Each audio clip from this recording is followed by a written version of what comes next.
मुलाकात अजमल शोबी के साथ FM नेट पाकिस्तान के कराची स्टेशन से।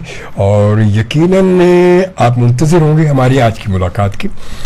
मुलाकात आपको पता है हर हफ्ते होती है मुलाकात, और कोशिश होती है कि कुछ ऐसी शख्सियात से आपकी मुलाकात कराई जाए कि जिनके बारे में आप सोचते हैं कि यार कोई ड्रामा अगर आपने देखा कि यार ये बड़ा अच्छा ड्रामा चल रहा है, इसके डायरेक्टर बड़ा ज़बरदस्त डायरेक्टर होगा, इसके ये डायरेक्टर यार बड़ा ये होगा, या एक्टर बहुत अच्छा होगा, या फिर कहानी के हवाले से बात होती है, या फिर किसी भी हवाले से वार्डरोब के हवाले से बात होती है, लोकेशन के हवाले कहीं ना कहीं कोई ना कोई बात होती ज़रूर है।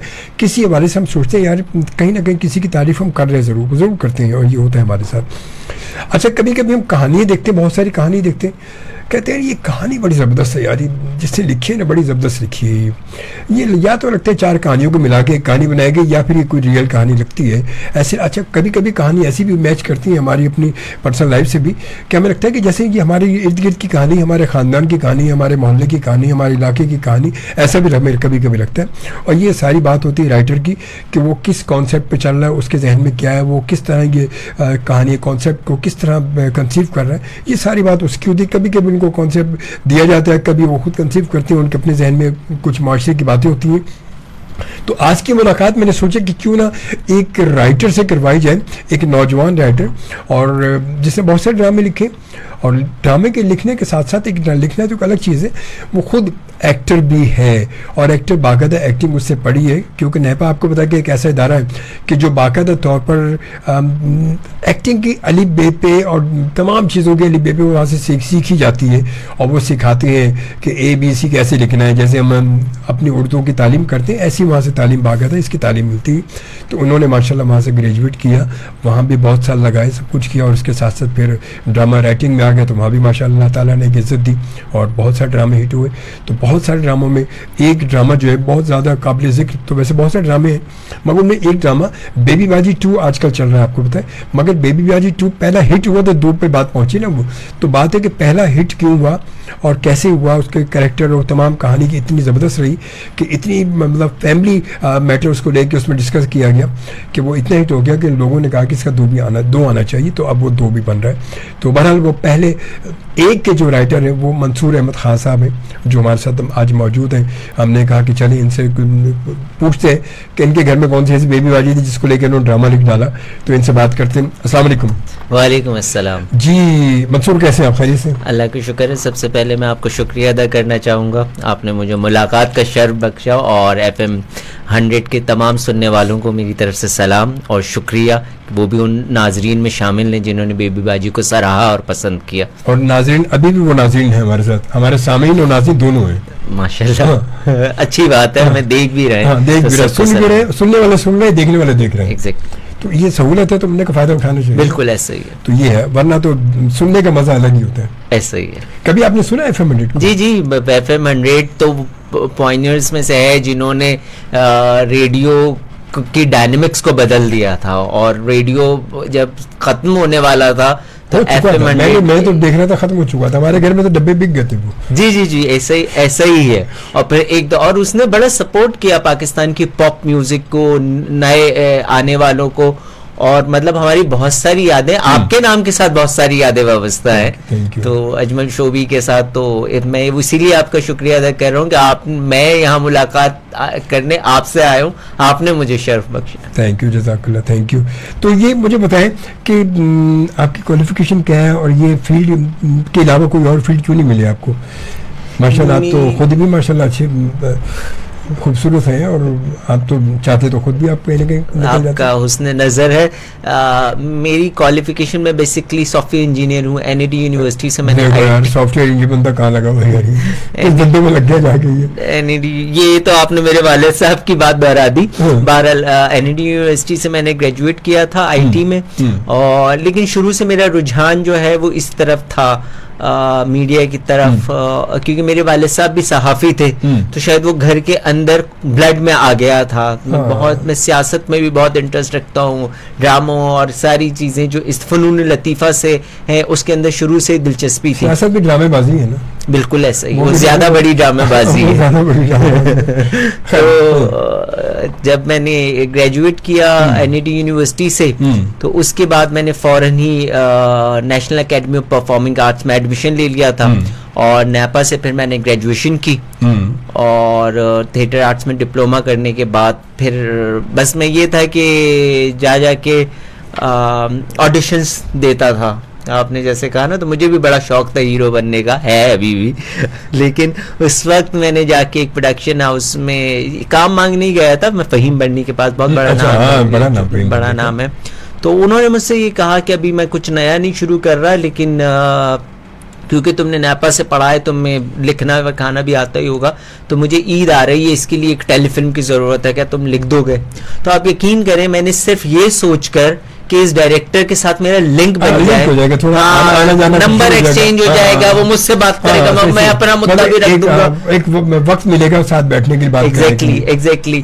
तो उसमें चक्कर में उन्होंने कहानी दी, मैंने कहा मैं लिख के, वो मैं एक हफ्ते में लिख कर ले गया। क्या बात है। अच्छा, उसकी मजेदार बात यह है कि उन्होंने वो पढ़ी, और यकीन कीजिए उन्होंने वैसी की वैसी चैनल फॉरवर्ड कर दी। मतलब मुझे ये डर था भी ये कहेंगे इसके अंदर ये खामी है, इसके अंदर ये तो सही नहीं लिखा, ये कहते हैं। उन्होंने वो पढ़ा और फौरन चैनल फॉरवर्ड कर दिया, और उसी दिन चैनल से अप्रूवल आ गया। क्या बात है, वाह। तो वो मुझे, उसके जो प्रोड्यूसर थे अफजल साहब, और फहीम बन्नी के साथ ही होते थे, उन्होंने मुझे बाकायदा अपने ऑफिस में बुलाया। अफजल तो खुद भी एक्टर थे। जी, अब बेबी बाजी में भी उन्होंने काम किया है, तो खुद बड़े सीनियर एक्टर हैं। जी। तो उन्होंने मुझे अपने ऑफिस में बुला के अपनी टेबल पे रखे हुए बहुत सारे स्क्रिप्ट्स दिखाए, और कहा कि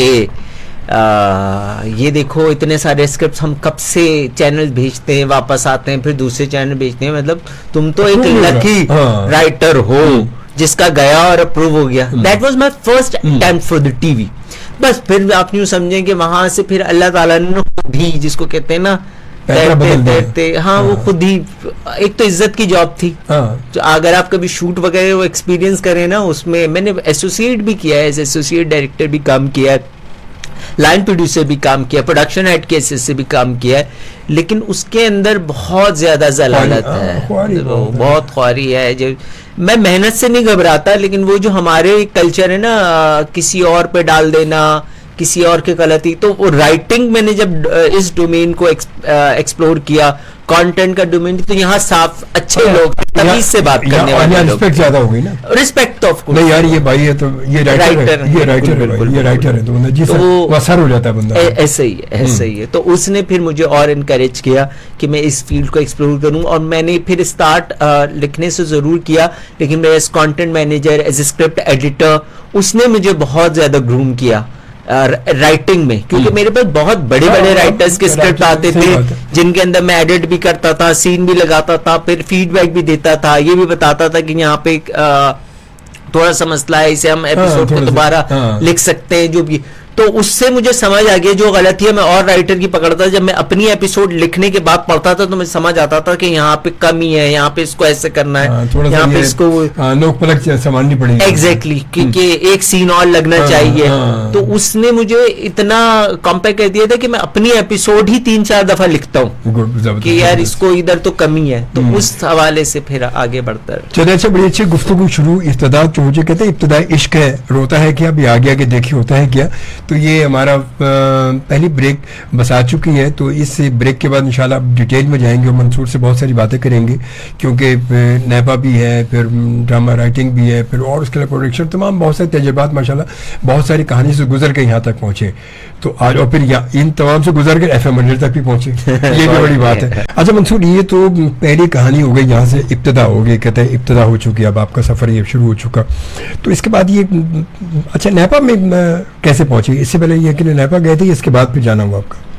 नहीं, नैपा तो मैं अपनी ग्रेजुएशन के फौरन बाद चला गया। तो वहाँ पर क्या, आपने वहाँ पर क्या सीखा, क्या पढ़ा आपने? वहाँ से मैंने डिप्लोमा किया है थिएटर आर्ट्स में, मेजर मेरा एक्टिंग में था, लेकिन मतलब अगर मैं कहूँ तो मैंने वहाँ से जिंदगी को सीखा है, क्योंकि जब आप एक्टिंग या सारी चीज़ों में करते हैं, हमारे एक टीचर होते थे अंजुम अयाज साहब, बहुत बड़े आर्टिस्ट हैं खुद भी, तो वो कहते थे कि थिएटर सीखना या करना इसलिए नहीं कि आपको शौक है या करें, ये आपको आपकी शख्सियत साजी भी करता है। ये बात हकीकत, क्योंकि जब आपके पास कोई स्क्रिप्ट आता है ना और आप उसके किरदार के डायनेमिक्स देखना शुरू करते हैं और उसको अपने अंदर जाते हैं तो बहुत सारी चीजें आप लर्न करते हैं। जब आप शेक्सपियर को पढ़ते हैं तो उसके अंदर कई ऐसी बातें होती हैं, ओह अच्छा जिंदगी के ये एंगल भी है जिंदगी का। फिर आपको खड़ा होना, योगा सिखाना, पोस्चर करना, मूवमेंट सिखाना, फिर आपकी सिंगिंग की अलग से एक क्लास होना, तो वो पूरा मिला के एक बहुत बड़ा। फिर सबसे बड़ी बात जिया मोहिउद्दीन से पढ़ने का मौका मिला। क्या बात है, ये तो बहुत बड़ी वो बात तो जायंट है, उस्तादों के उस्ताद हैं, उनसे उर्दू पढ़ी। मेरा भी काफ और गैन ठीक नहीं था, साफ बात है। इनफैक्ट मेरे वालिद साहब तो ये समझते थे कि मुझे नापा में एडमिशन ही नहीं दिया जाएगा। वो तो कह रहे थे जिया साहब तुम्हें भगा देंगे। जिया साहब तो भाई, जिया साहब से मेरी एक बार मुलाकात हुई, 2 बार मुलाकात हुई, तो वो भाई छूटते उनका पहला यही होता है उर्दू की बात, जहाँ उर्दू की बात आ जाए वो कहते हैं मैं यहाँ कोई कंप्रोमाइज नहीं करता हूँ। लेकिन सबसे अच्छी बात ये है कि वो स्टूडेंट्स को पूरा मार्जिन देते थे। वो ये समझते थे कि आए ही सीखने के लिए, बिल्कुल। तो जब मेरी गलती भी अगर वो कोई पकड़ लेते थे तो फिर वो करेक्शन ही करते थे, बहुत प्यार से करते थे। बड़े अच्छे मेरे 2-3 इंसिडेंट है उनके साथ भी। लेकिन बहुत जिया साहब थे, राहत साहब, तलत हुसैन साहब, अल्लाह जन्नत नसीब करे, गरीक रहमत करे तलत हुसैन साहब को, जिया साहब को, दोनों बहुत ज़बरदस्त। और जितने मेरे उस्ताद हयात हैं, अल्लाह उन्हें सेहत कामिला अता करे और लंबी जिंदगी अता करे, उनका साया समझ। ये आप यकीन करें, इनके पास बैठने से पता चलता है कि इनके अंदर कितना इल्म है, जो कि सिर्फ पास बैठने से ही आप हासिल कर लेंगे। बोलना और बात करना तो एक अलग बात है उनकी तरफ से। अच्छा, थिएटर मतलब आप नेपा से आपने थिएटर को पढ़ा भी है, वहाँ तो लाजमी वहाँ जब आपको पढ़ाया जाता है उसमें सिर्फ एक चीज़ तो नहीं होती है, मतलब आप ये वहाँ अगर जाएं तो आप एक्टिंग के साथ बहुत सारी चीजें आपको आ रही होती है, वो सिखाते हैं जब पढ़ाते हैं। जी बिल्कुल, उसमें डायरेक्शन भी है, उसमें भी है। वहाँ तो बंदा ये तो है नहीं कि जब मैं एक्टर बनने हैं तो एक्टिंग नहीं पढ़ाते, बिल्कुल। वहाँ एक मतलब मर्च पूरा वो कहते हैं कि अच्छा सवाल आपने किया, मैं इसमें जिक्र कर दूं, मुझे स्क्रिप्ट राइटिंग भी वहाँ पे पढ़ाई, डॉक्टर अनवर सज्जाद वहाँ क्या बात है, पहला साल हमने उनके साथ भी गुजारा है, 1 साल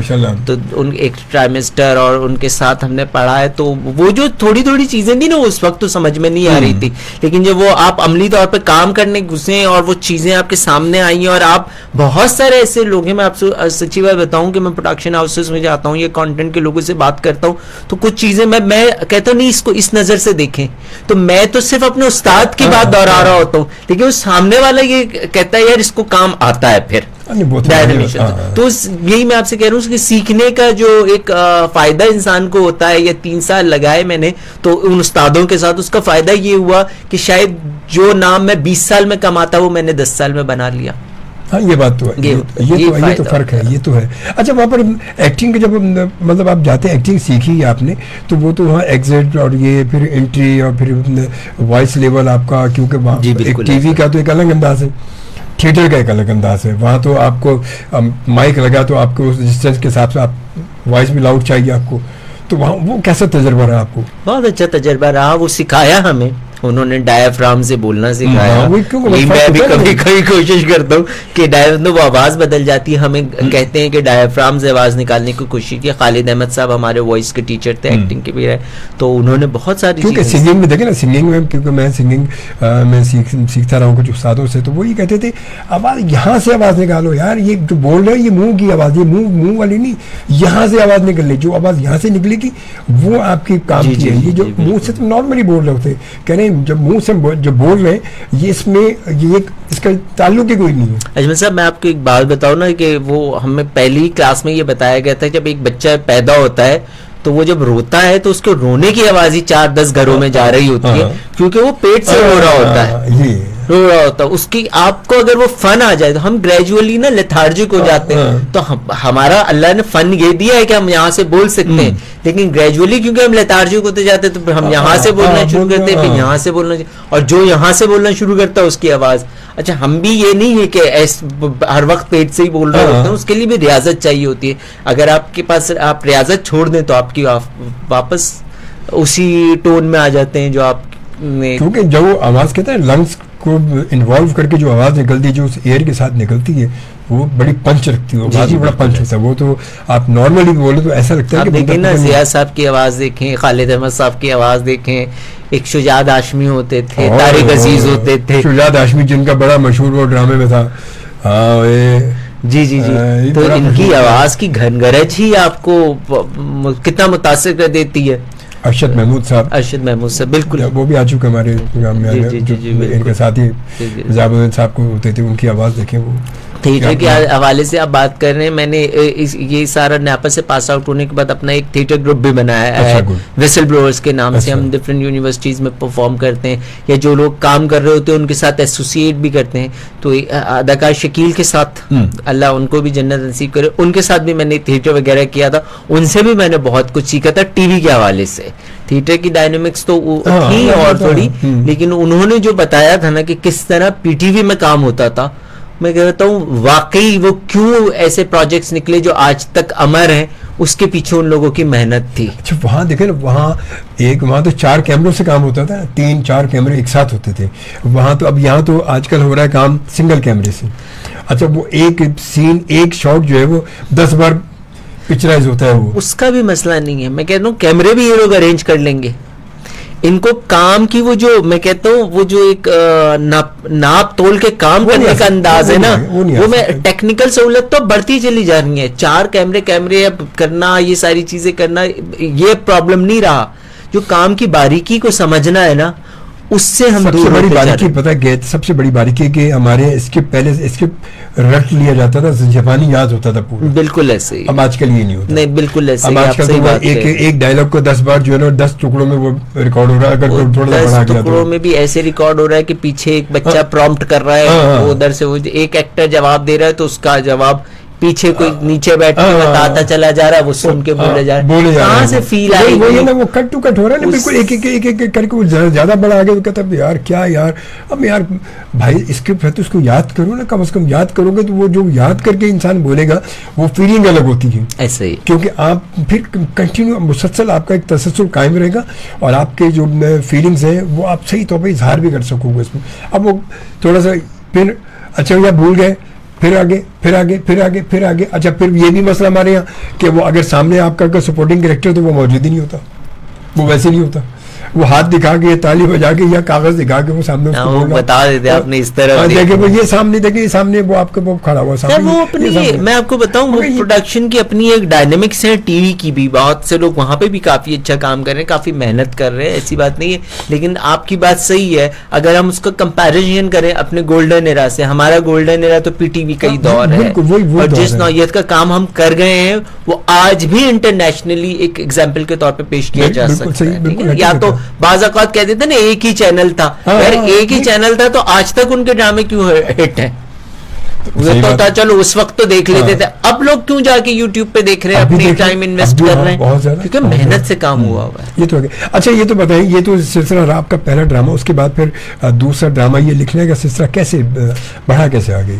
बस मैं लकीली एक पहला वो हो गया। उसके बाद वहां पे जो मेरी टेलीफिल्म जिन्होंने डायरेक्ट की थी, आमिर खटक उनका नाम है, उन्होंने मुझे एक और प्रोडक्शन हाउस में रेकमेंड कर दिया कि नया प्रोडक्शन हाउस बन रहा है, वहां मैं सीनियर स्क्रिप्ट एडिटर चला गया। अतिया दाऊद वहां मेरे अच्छा। सरपरस्ती थी, बहुत अच्छी शायर है। उन्होंने फिर काफी हद तक मुझे बताया चीजों, और बहुत एक बात उन्होंने मुझे जो मैंने बाल ली, जिसको कहते हैं ना वाकई क्या हो, तो अक्सर राइटर जो नए आने वाले ना, अभी मैं भी फेस करता हूँ उनको, तो वो अपनी कहानियां चैनल भेजने में या प्रोडक्शन हाउस भेजने में रेजिस्ट करते हैं, नहीं ये चोरी हो जाएगी, हाँ, ये तो ये कोई और लिख लेगा, ये होगा। मैं सिर्फ ये कहता हूं कि आप भेजते जाएं, कोई कुछ नहीं कर सकता। क्रिएटिविटी एक ऐसा कुआं है जिसमें से पानी निकालते रहोगे तो मजीद आता रहेगा। कुएं की साइंस भी यही है, अगर आप कुएं में से पानी निकालना छोड़ देंगे कुआं खुश्क हो जाएगा। और ये बात उन्होंने मुझे कही थी कि क्रिएटिविटी तो ऐसे ही, जब आप उस कहानी को लिखेंगे आप अपने ही अंदाज में लिखेंगे। वरना मैंने जब बेबी बाजी लिखा था सब मुझे ये कह रहे थे बागबान है ये, अब आप कभी उसको उठा के देखें यार, उसकी एक अपनी डायमेंशन, उसकी अपनी एक इमोशनल फीलिंग है उसकी सारी। तो जब भी कोई कहानी, भले वो किसी ने भी कह दी हो, जब आप कहना शुरू करेंगे आप अपने अंदाज में करेंगे। तो अतिया दाऊद के साथ काम किया, वहां से फिर मैं A+ में आ गया। जंजीबील आसिम बहुत बड़ी राइटर है, बहुत बड़ा नाम है, उनकी सरपरस्ती में पहला सीरियल लिखा, वो मैंने को राइट किया था। बहुत अच्छी राइटर है नुजस्सम, वो था भीगी पलकें के नाम अच्छा, से, भीगी पलकें। लेकिन वो कहानी है, उसके किरदार सारे नुजस्समन के थे। तो बस यूं समझ लें उन्होंने एक चीज बनाई हुई थी, तो मुझे आसानी हो गई काम करने के लिए। तो मैं उनका भी ममनून हूं कि एक ट्रेनिंग में उनका भी हाथ है। फिर ये करते करते 2 सीरियल मैंने 1+ पे लिखे, फिर चैनल स्विच किया, हम टीवी गया, फिर चैनल स्विच किया, बोल टीवी गया, फिर बोल हिल गया तो हम भी हिल गए। फिर वहां से निकला तो फिर आतिफ भाई वहां पे मुझे बोल टीवी में, तो सैयद आतिफ हुसैन, अल्लाह उनकी मगफरत के, बहुत अच्छे इंसान थे, बहुत अच्छे इंसान थे। तो उन्होंने मुझे फिर ARY लेकर आए थे, और मैं कंपैरेटिवली नया राइटर था, वो उतना बड़ा नाम था, एक बड़ा डायरेक्टर हमेशा बड़े राइटर के साथ ही काम करता है, लेकिन उनकी मेहरबानी थी, उन्होंने मेरे साथ काम किया, उनको मेरा जुमला लिखना पसंद था, मैं उनका स्क्रिप्ट एडिट करता था बोल टीवी में। वो एक ड्रामा डायरेक्टर रहते ना, तो अक्सर आते थे मेरे पास कि इसको चेंज करो, ये सीन इसमें डालो, ये राइटर से, तो मैं कहता था राइटर टाइम लगाएगा, लाइए मैं करके दे देता हूँ आपको। तो जो वो सीन वगैरह पढ़ते थे, कह रहे थे तुम्हारा जुमला अच्छा है, अब तुम लिखोगे मेरे लिए, तुम लिखोगे। अब वो बोलते बोलते मैं कभी एक इंसान के लफ्ज बोलने कैसे हकीकत बन जाते हैं। मैंने वाकई एक सीरियल, फिर वो ARY से हुआ बब्बन खाला की बेटियां, बड़ा जबरदस्त, बड़ा, और मैं खुशनसीब हूँ, कवि साहब ने उसमें काम किया, ज़हीन तायरा ने काम किया।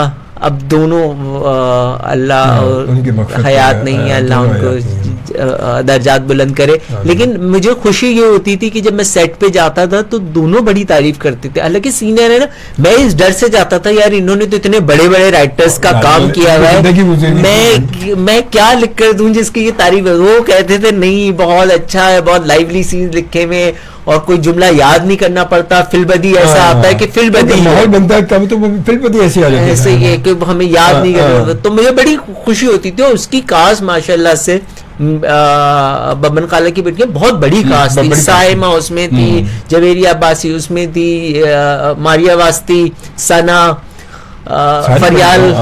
फरियाल महमूद, तो और वो हिट मेरी एक वो समीना नजीर एक और राइटर है, उसमें हैदराबादन का कैरेक्टर किया। जी बिल्कुल, वो मशहूर हैदराबाद ही मशहूर है वो उनका मशहूर हुआ था, तो बस वो ड्रामा उस तरफ से हिट हो गया।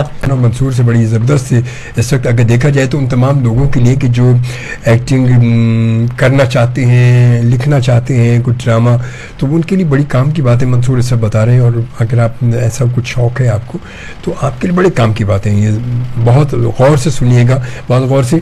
कुछ आते हैं अपने कमेंट्स की जानिब। हमें मदनी महमूद ने ज्वाइन किया, थैंक यू, खुशामदीद कहते हैं आपको जी। और संजीदा अर्शद साहिबा कहते हैं अस्सलाम वालेकुम रहमतुल्लाहि व बरकातहू, शोभी भैया बहुत दुआएं सलामत रहें, जज़ाकल्लाह जी। और उसके बाद डॉक्टर अनवर सज्जाद की क्या बात है जी, थैंक यू। बेशक इसमें कोई शक नहीं, और थिएटर में आवाज़ को बहुत ऊँचा रखना होता है, मतलब चीख वाली लय को निकालना होता है, इसकी क्या वजह है ये बिल्कुल बात करते बताते हैं आपको। ज़रीन रगनी वाला थैंक यू जी, बहुत शुक्रिया कहती है, वेलकम गेस्ट जी। और उसके बाद नज़ीर खोसो ने भी ज्वाइन किया, सोबतपुर बलूचिस्तान से ताल्लुक़ इनका जी, वहाँ से हमें देख रहे हैं, बहुत शुक्रिया आपका नज़ीर खोसो, खुश आमदीद आपको कहते हैं। और इनकी तबीयत बहुत अच्छे असातिज़ा में हुई है, शो भैया इनके आपके सवालात हमारी तर्जुमानी कर रहे हैं, बहुत शुक्रिया, बहुत शुक्रिया।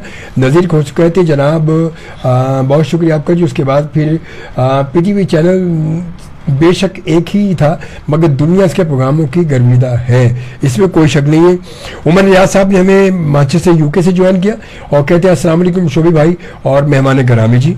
और मेहमान ग्रामी जो इसे सोच रहे हो, कह रही मुझे सलाम कर रही नहीं कर रही है, या भी कोई सलाम कर रही है? नहीं बहुत मैं सबको वालेकुम सलाम, जवाब देने के कोई पेमेंट वगैरह तो बता दें। नहीं मैं आप को मुखल नहीं होना चाहता था,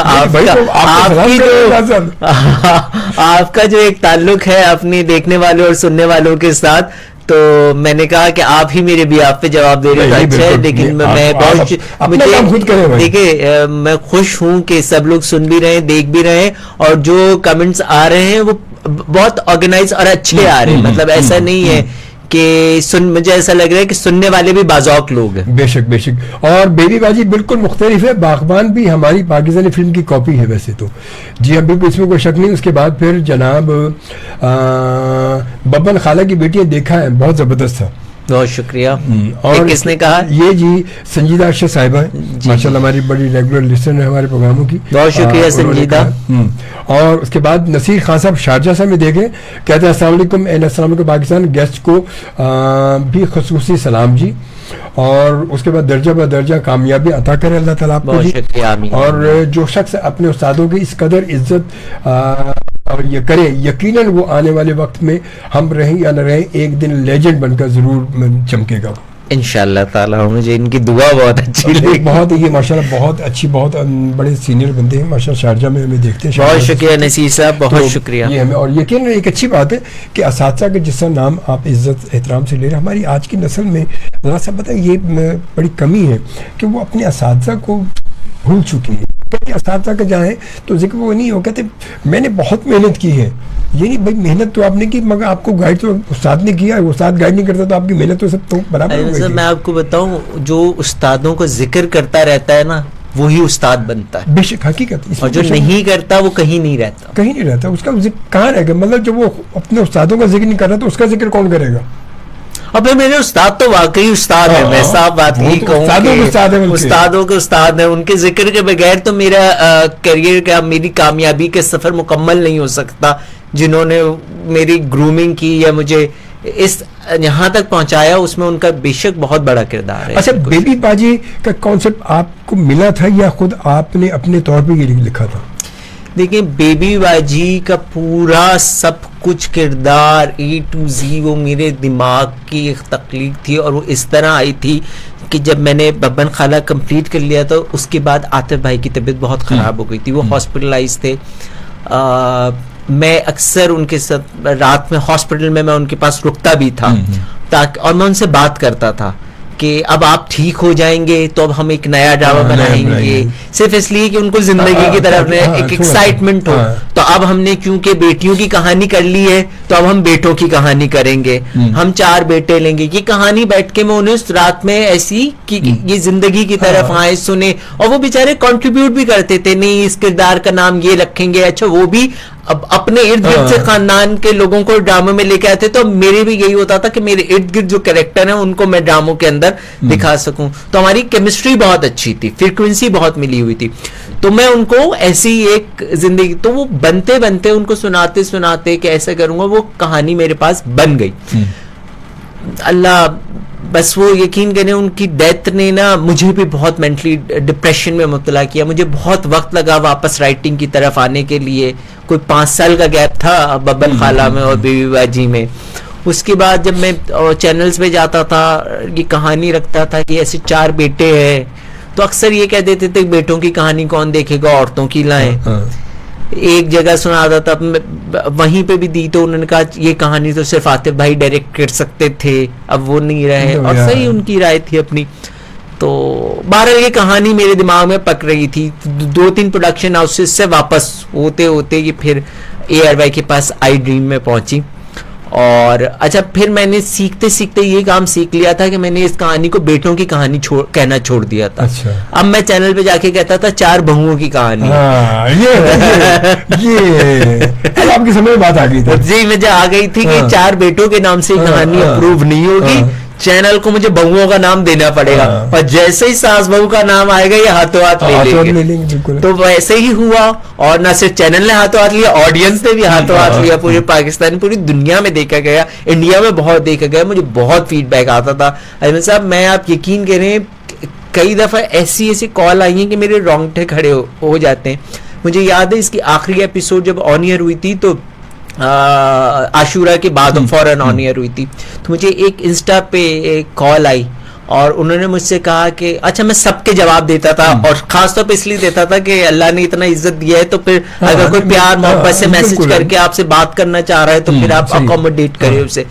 तो उन्होंने मुझसे कहा कि मैं इस वक्त रोज़ा इमाम पे खड़ा हुआ हूँ, मैंने अपने घर वालों से बात की, आज आखिरी एपिसोड हुई है, उसका एंड आपने बहुत अच्छा दिखाया है, और मैं आपके लिए बहुत, और मेरे ना रोंगटे ऐसे खड़े इस वक्त अभी भी हो रहे। तो मैं ऐसे कह रहा था उनसे कि आप इमाम को मेरा सलाम कहें, मतलब रोजा इमाम से कोई खड़े होकर आपके लिए दुआ कर रहे हो, अन्नो में आपको कॉल कर रहा हो, जानता भी नहीं आपको, जानते। फिर मुझे एक साहब ने यहाँ पाकिस्तान आने के बाद कॉल की, उन्होंने कहा कि ये ड्रामा देख के मैं अपनी वालदा के पास वापस आ गया हूँ। क्या बात है, देखिए कितना बड़ा काम है। मतलब सारे बहन भाई हम शिफ्ट हो चुके थे बाहर, हमने यहाँ वालदा के लिए नर्स रख दी थी, सारा कुछ था, लेकिन इस ड्रामे ने मुझे वापस आने पे मजबूर कर दिया। तो छोटी छोटी चीजें थी ना, जिसने मतलब कहते हैं ना मेहनत वसूल हुई।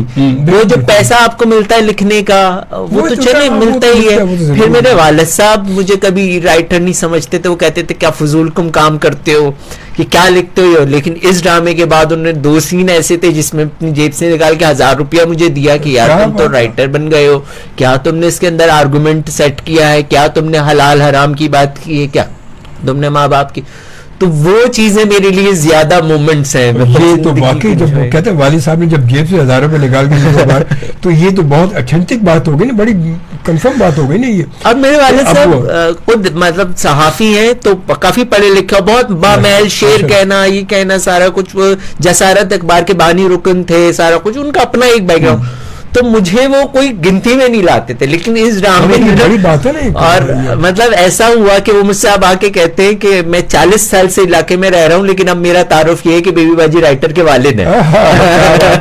बेटे से पहचान तो कितनी बड़ी बात है। आप यही चाहते हैं ना कि आप अपने वालिदैन की पहचान बने, तो बस इस तरह से। तो ये कॉन्सेप्ट, हालांकि ये कॉन्सेप्ट अगर देखा जाए तो ये वही जो माजी में था, हसीना मोहिनिया में बच्चे के ड्रामे थे जो फैमिली स्टोरीज होती थी, जी, उसी टाइप का था। बहुत अच्छा आपने नाम लिया। आप यकीन करें, खासतौर पर बजिया ने जैसा फैमिली ड्रामा लिखा है ना, पाकिस्तान में अभी तक किसी ने वैसा फैमिली ड्रामा लिखा ही नहीं गया। मैं आपको साफ बात बताऊं, मैं कोशिश करता हूं कि मैं वो फैमिली ड्रामा जिसके अंदर एक तो फैमिली के अंदर जो नोक झोंक चलती है, वो एक तरबियत का अमल भी शामिल रहे, उसमें जो बड़े किरदार है, जो खानदान के बुजुर्ग हैं, उनकी तरफ से ऐसी बात जरूर आती रहे जो तरबियत का आंसर भी शामिल रहे ड्रामे में। तो ये बात आपकी सही है। बस यूं समझे, वही मैंने जैसे आपको कहा ना कि ऐसे कहानी बन गई, फिर पिच किया, वो चला गया। तो इस ड्रामे का पहले नाम था ढहती दीवारें।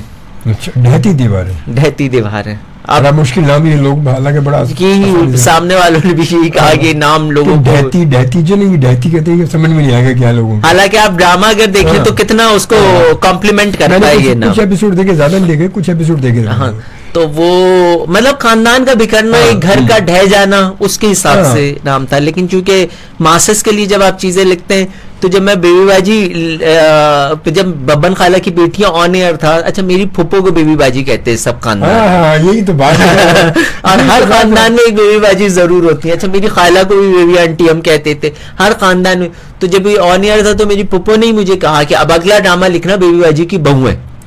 तो जब इन्होंने मुझे नाम चेंज करने के लिए कहा, तो फिर मेरे दिमाग में यही नाम था कि इसको बेबी बाजी, क्योंकि कैरेक्टर का नाम मैंने बेबी बाजी लिखा। क्योंकि मैं तहसीन से बात जब मेरी हो रही थी, जी, जी। तो तहसीन वो कह रहे मेरे खुद खानदान, मेरी पता खुद कह रहे बेबी, हमारी बेबी फुप्पो पता नहीं मेरे खुद खानदान में, हर खानदान में कोई ना कोई। अच्छा, वो आपने खुद ही तहसीन का नाम ले लिया। मैं हर इंटरव्यू में जरूर उनका जिक्र करता हूँ। और अजमल साहब, मैं एक बात वाजे कहता हूँ, एक राइटर कितना ही अच्छा कागज पे लिख दे, जब तक वो अच्छा एग्जीक्यूट नहीं होगा ना स्क्रीन पर, वो तो फिर वो कितना ही अच्छा राइटर हो, कितना ही अच्छा उसने स्क्रिप्ट लिखा हो, वो स्क्रीन पर आना, उसकी एग्जीक्यूशन। तो तहसीन ने बहुत मेहनत से उसे डायरेक्ट किया, मेरे सारे किरदारों ने बहुत इन्वॉल्वमेंट के साथ काम किया, तमाम एक्टर्स A to Z। आप मुनव्वर सईद साहब को ले लें, समीना अहमद साहब को ले लें, जवेरिया सऊद को ले लें, हसन अहमद को ले लें, सऊद कासमी को ले लें, सुनीता मार्शल को ले लें, फिर जो नई लॉट थी वो उसने भी कॉम्प्लीमेंट किया, फजल है, तूबा है, समन, वो ऐना आसिफ। तो इन सब ने बहुत मतलब इस ड्रामे के अंदर, फिर जो वो आए कैरेक्टर जवेरिया नैयर, जो गुलशन आरा का जिन्होंने कैरेक्टर किया, तो उनका भी बहुत मतलब ये एक हाउस होल्ड तो नाम बन गया था। तो जिन लोगों ने छोटे कैरेक्टर्स भी किए, या एक वो अंडे वाले बाबा थे, उनको भी बहुत रिकग्निशन मिली और उन्होंने भी बहुत मेहनत से काम किया हर कैरेक्टर। और इसमें of course the captain of the ship is Tehseen, तो ही डिड ग्रेट जॉब। अच्छा किया आपने नाम लिया, मुझसे रह जाता तो मुझे अफसोस होता। नहीं, तहसीन से मतलब जिक्र हुआ था, तहसीन ने हमारे प्रोग्राम में भी आए थे, अभी 2-3 प्रोग्राम पहले आए थे। आप उनको दोबारा भी बुलाए, मैं कहूँगा अब सीजन 2 आ रहा है, तो सीजन 2 के हवाले से बात हुई थी अभी, वो सीजन 2 में काम चल रहा होगा सीजन 2। तो अच्छा सीजन 2 आपने क्यों नहीं असल में नहीं, एक तो मैं हालांकि वो मेरे ख्याल ज्यादा अच्छा होता कि अगर आप उसको उसी कंटिन्यूटी लेके चलते तो ज्यादा अच्छा मेरे ख्याल में नहीं, वो देखिए हर चीज ना मैं समझता हूँ मिन जाने बल्ला होती है। तो मैं असल में ऐसा नहीं है कोई हमारे डिफरेंस थे, तो चैनल ने मुझसे ही लिखने को कहा था, और मैं कुछ मेरे वालिद साहब की तबीयत भी खराब थी, कुछ इस तरह के मामला थे, तो मैंने ऐसा नहीं, तो वो उन्होंने फिर किया, और ये एक म्यूचुअल अंडरस्टैंडिंग से किसी और राइटर ने लिखा है, कोई इसमें इख्तलाफ नहीं है, कोई ऐसी बात नहीं है कि किसी और ने मेरी चीज दी, बल्कि मैं तो खुश हूँ कि जीते जी मेरी लेगेसी कैरी ऑन हो रही है। लोगों की लेगेसी मरने के बाद कैरी ऑन होती है। अगर कोई मेरे कैरेक्टर्स और मेरे ड्रामे को आगे बढ़ा रहा है और मैं उस राइटर का शुक्रगुजार हूँ, उसने मेहनत की होगी, उसने लिखा होगा, क्योंकि चैनल तो ऐसी चीजों को अप्रूव नहीं करता। नहीं करता। तो उसने यकीनन बहुत अच्छा लिखा होगा। वो कंटिन्यू तसल्सल कायम रखने के लिए यकीनन चैनल ने देखा होगा ना, ये कंटिन्यू। हाँ, तो ये बात कह रहा हूँ, उसको मेहनत ज्यादा करनी पड़ेगी। और मैं I wish him good luck. मैंने भी किसी और राइटर के स्क्रिप्ट एडिट करने से अपनी जिंदगी का करियर शुरू करा था। आज उसका वक्त है और मैं चाहता हूँ कि अल्लाह करे कि बहुत, अब मुझे इसका तो यकीन है इंशाल्लाह ये सीजन 2 भी इसका हिट होगा और मैं चाहता हूँ हिट हो, क्योंकि मेरी लेगेसी है। तो फिर सीजन 3 इंशाल्लाह आप लिखेंगे। माफ कर दे, बेबी बाजी के अलावा भी और औरतें दुनिया में। तो बेबी बाजी का वो बरज़ख में तो हम नहीं दिखा सकते कि बेबी बाजी क्या कह रहे हैं। क्या बात आपने सर, क्या बात करी। और आते हैं जनाब संजीदा शाह साहबा, कहती बिल्कुल ऐसा होता ही है कि बेबी बाजी खानदान में एक किरदार होता है, मगर हमारी ये बेबी बाजी हर उम्र में बेबी ही रहती है, बड़ी नहीं होती। और अल्लाह पाक आपके काम में बरकत अता फरमाए, आमीन आमीन आमीन, जज़ाकल्लाह जी। और उसके बाद फिर जनाब ये है हिकमत नूर जही का मैसेज है और कहते सलाम जी, वालेकुम सलाम, वेलकम फ्रॉम कोयटा। बहुत शुक्रिया हिकमत, थैंक यू। मुनसार क्लब से हिकमत खान नूर जही, सलाम टू ऑल जी। वालेकुम सलाम, बहुत शुक्रिया आपका। और उसके बाद कोयटा से भी मैसेज आया है, आई एम ग्लैड। कोयटा से सर बात जब निकलेगी तो दूर तक तो जाएगी ना। जब यूके पहुंच सकती तो कोयटा तो फिर भी करीब है। वो ना पिंडी तो पेशावर लंगा जाता, वैसा खेल दूर तो नहीं सोने सही है। तो और उसके बाद जनाब सक्खर से जाउद्दीन जैनुल आबदी शाह साहब, अस्सलाम वालेकुम फ्राम सक्खर जी। ये सक्खर से जी। तो बहरहाल अच्छा, हमारे पास टाइम जो है अब हमारे पास 7-8 मिनट है हमारे पास है। मैं थोड़ा पूछना चाह रहा हूँ कि इन फ्यूचर आप क्या सोचते हैं, मतलब आप थिएटर भी आप कर रहे हैं, एक्टिंग माशाल्लाह पढ़ भी चुके हैं, समझ चुके हैं सब कुछ, एक्टिंग भी, एक्टिंग इसको साथ इन्वॉल्व रखते हैं या सिर्फ आपने सोचा हो कि आपने सिर्फ ड्रामा ही लिखना है, या कोई इसके साथ कभी फिल्म की लिखने का भी सोचा आपने? कभी ऑफर हुई कि फिल्म भी, यार मंसूर फिल्म भी लिख दो एक हमारी? यहाँ नहीं, वो ऑफर्स तो हुई है, देखें ड्रामे की भी बहुत सारी ऑफर्स, और देखना ये होता है कि कितनी सीरियस ऑफर है बात के। और लिखने का काम ना अजमल साहब ऐसा है कि वो आपको कुल्ली तौर पर निचोड़ लेता है। आप यकीन करें, जब मैं अपने किरदारों के साथ इन्वॉल्व होता हूँ ना, तो मुझे ये पता ही नहीं होता इर्द गिर्द चल क्या रहा है। मतलब ऐसा भी हुआ है कि मुझे मेरी वालदा ने, मैं घर में आया सीन में सोचते, एक मीटिंग से मैं सोच रहा था, मैं बैठा हूँ, उन्होंने मुझे किसी की इंतकाल की खबर दी, मैं बस सर हिलाया और अपने काम में, तो उन्होंने कहा मैं तुमको कह रही हूँ उनका इंतकाल हो गया, उनको ताज़ियत करके आ जा। मैं कहा किसका इंतकाल हो गया? एंड दैट वाज लाइक, आप इतनी मैं कभी मतलब ड्राइव कर रहा होता, आप यकीन करें, मैं आगे अपना घर क्रॉस कर देता हूँ, मैं इर्द गिर्द देखता हूँ, मैं कहता हूँ ये मैं कहाँ आ गया, फिर मैं जाके वापस आया। तो लिखने का काम इतना इंगेज कर देता है इंसान को। मुझे तो मैंने काफी ब्रेक भी लिया इस काम को लिए, क्योंकि मैं बहुत सारी चीजें थी घर की, वालदैन की, अम्मी अब्बू, मतलब तो मुझे ब्रेक लेना पड़ा कि ये मसले पहले सॉल्व करने, फिर लिखने की तरफ बढ़ने। और जब मैं लिख रहा होता हूँ तो फिर मैं जो समझे मैं लिख रहा होता हूँ। तो बाकी जो आपने बात की ना एक्टिंग की, इसकी उसकी, तो इंशाल्लाह कभी इन फ्यूचर अपने लिए कुछ, कोई और तो चांस नहीं दे रहा तो फिर खुद ही अभी आजकल तो एक्टर्स, डायरेक्टर्स और राइटर्स ये काम कर रहे हैं। कैरेक्टर अपने लिए लिख दिया, भैया मैं करूंगा, पहले बोलूंगा छोटा सा कैरेक्टर है, आगे बढ़ा दूंगा, दे देंगे अपने आप में देखेंगे कहाँ इसमें जान पड़ रही, थोड़ा अटैक हो रहा है, चल भाई आगे, फिर और 2 सीन आगे बढ़ा दे, फिर हर एपिसोड में एक सीन बढ़ता जाएगा। मुझे ज्यादा शौक डायरेक्शन का है, तो इंशाल्लाह अगर मैं राइटिंग के बाद कोई काम करना चाहता हूँ इंशाल्लाह। अभी तो राइटिंग का बहुत लोड है, 3-4 प्रोजेक्ट्स हैं जिनको एक के बाद करके देना है, और लॉन्ग सीरीज है सारे, अल्लाह करे कि हो जाए वो मुझसे। उसके बाद मैं कोशिश ये करूंगा कि मैं अपने सलाहियत के जॉब डायरेक्शन में देखूं। तो क्या समझते हैं, मतलब इसी तरह का कोई आगे जो लॉन्ग सीरीज आपके पास आप है, सीरियल्स हैं आपके पास, क्या कॉन्सेप्ट इसी तरह के कॉन्सेप्ट को ज़्यादा ये मार्केट में ज़्यादा, मतलब लोगों में ज़्यादा मकबूल होता है, या कुछ और भी? हमारे यहाँ तो आप बहुत सारे ड्रामे ऐसे भी चल रहे हैं कि जिनकी कहानी को सर पैर ही नहीं होता। नहीं देखिए, फैमिली ड्रामा तो हमेशा हिट होता है। ये मुझसे एक और इंटरव्यू में भी सवाल किया था और उन्होंने मुझसे पूछा था आपको यकीन था ये ड्रामा हिट होगा? तो मैंने कहा था मुझे ये यकीन था कि ड्रामा जिस स्लॉट पे भी चलेगा अपने स्लॉट को लीड करेगा। वो इस वजह से क्योंकि मैं पल्स पे लिख रहा था, औरत की पल्स है साथ हमारे जो ढट के बात मैं करना चाहता हूँ। देखिए पल्स तो आपने पकड़ ली, लेकिन उसको लिखना किस अंदाज में है कि उसके अंदर तरबियत भी हो। सिर्फ सास बहू की लड़ाई नहीं थी, उसके अंदर बहुत सारी फैमिली नॉर्म्स के ऊपर बात हुई थी, रिश्तों को निभाने की बात हुई थी, कैरेक्टर्स तो थे। एक तरफ अगर अजरा खड़ी थी तो दूसरी तरफ अस्मा भी खड़ी थी, और अस्मा से हम देती आखिर में लोगों ने अस्मा को अच्छा कहा। मेरा भी नैरेटिव ये है कि आप लोगों को ना अपना हक छीनना पड़ता है, बिल्कुल करना पड़ता है, लेकिन एक जिद्दोजहद के साथ और एक मुसलसल, मतलब छीनने का मतलब ये नहीं है कि अपने हक के लिए दूसरे का हक भी छीनो या दूसरे के हक पे चढ़ के दूसरे का हक छीनो।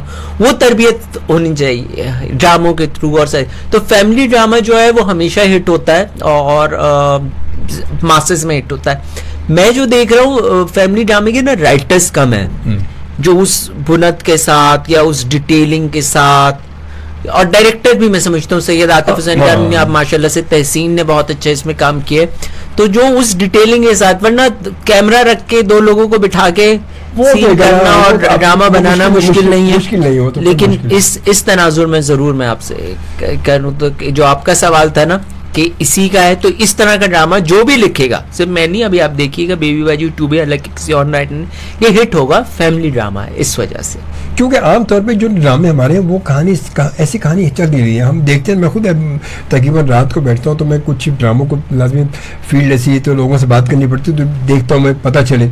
अच्छा, हमारे यहाँ तो ड्रामों की कहानी क्या है कि कभी वो डायलॉग जो है ना वो बोल कुछ रहा है, अभी एक सीन में वो डायलॉग सीन अभी पूरा एक चल रहा है, मगर डायलॉग डिलीवरी और उसके तमाम डायलॉग ही चेंज हो जाते हैं, मतलब कॉन्सेप्ट ही चेंज हो जाता है कि यार इसने बात शुरू क्या की थी, इसने किस बात के लिए ये यहाँ आया था और ये कहाँ पहुँच गई है, ये कौन सी बात कर रहा है। ऐसा है, बिल्कुल ऐसा है, मतलब लेकिन ऐसा असल में जब आप ना बहुत ज्यादा, एक तो लोग कम है जो काम को समझते हैं और काम बहुत ज्यादा है। आपने शुरू में अपने सुनने वालों से, हमारे देखने वालों को एक बात कही कि आप सीख सकते हैं अगर आपका शौक इस तरफ, तो मैं उन सबको जो इस वक्त सुन रहे हैं, उन सबको जो इस वक्त देख रहे हैं, देखिए इस वक्त पाकिस्तानी ड्रामा इंडस्ट्री को, फिल्म इंडस्ट्री को, वेब सीरीज लिखने वालों की या वेब सीरीज में लिखने वालों की बहुत ज्यादा जरूरत है। तो अगर आपको ये काम आता है तो सीरियसली इसको लें, इसमें इंशाल्लाह आप कमाएंगे भी अच्छा, अपने घर भी चला लेंगे, ऐसा नहीं है कि लेकिन शुरू में आपको गुजरना पड़ेगा मेहनत से, ये नहीं है कि आते ही आपको मिल जाएगा, लेकिन अगर आपको काम आता है तो आप अपना नाम बना लेंगे, ये मैं आपको गारंटी देता हूँ। इस काम को सीखें अगर आपको इस काम का शौक है, क्योंकि ये काम करने वाले लोग कम है, इस वक्त राइटर्स की बहुत ज़रूरत है इंडस्ट्री में, तो खासतौर पर फैमिली ड्रामा लिखने की या इस तरह के ड्रामों के।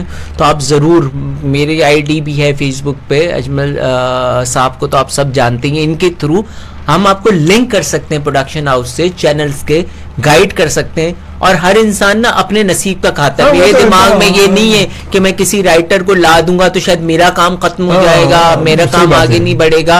मैं तो चाहूंगा यार काम चलता रहे, वो बंदा कहे कि यार इस बंदे को ये जो है ना मुझे मंसूर ने इंट्रोड्यूस कराया था, तो वो मेरे लिए वो बात हो। सही बता कि ये बात बहुत अच्छी बात की, बहुत अच्छा। तो चले बहरहाल कुछ न्यू हमारी जनरेशन को कुछ पैगाम देना चाहें आप? अब आपने तो मुझे बुजुर्ग बना दिया, नहीं असल बुजुर्ग पता है काम से माशाल्लाह जो है आप काम इतने से कर रहे हैं, तो न्यू के लिए तो आप ये कहना उनके जनरल वो जनरेशन जी के लिए तो मैं बहुत ज्यादा सीनियर हूँ। तो बस सिर्फ यही है कि देखें इंसान का काम है कोशिश करना और मेहनत करना।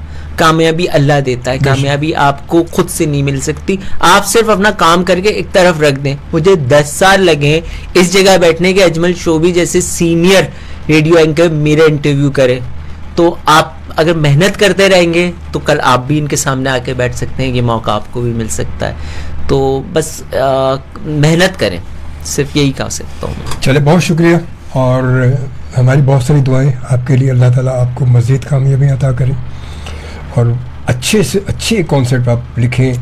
और क्योंकि राइटर, मुआशरे को सुधारने में राइटर को बहुत बड़ा हाथ होता है, बहुत बड़ा। जब आप इस तरह की कहानी आप करेंगे तो यकीन जहाँ वो दो लोग अपने कहते हैं वालिदैन को छोड़ के चले गए, वो आ गए और एक फ़ौरन वहाँ से वापस आ गए और एक अपने वालदा के साथ वापस आ गए, तो ये बड़ी बात है। तो इसी तरह काम करते रहेंगे तो यकीनन यही हमारे मुआशरे के सुधार का एक बेहतरीन जरिया भी है। ऐसे तो हमारी बहुत सारी दुआएं और राइटर्स की बहुत जिम्मेदारी भी है। वो कहते हैं कि कहा सुना माफ हो सकता है, लिखा माफ नहीं, लिखा माफ नहीं हो। बहुत अच्छी बात की। चलिए इंशाल्लाह जी आपसे मुलाकात होगी अब अपने नेक्स्ट प्रोग्राम में। कोई बात नागवार गुजरी तो उसके लिए माफ़ी का तलबगार हो, ज़रूर माफ़ कीजिएगा इंशाल्लाह ताला। अल्लाह आपका और हम सबका हामी और नासिर हो। इजाज़त दीजिए। अल्लाह निगहबान एंड पाकिस्तान जिंदाबाद।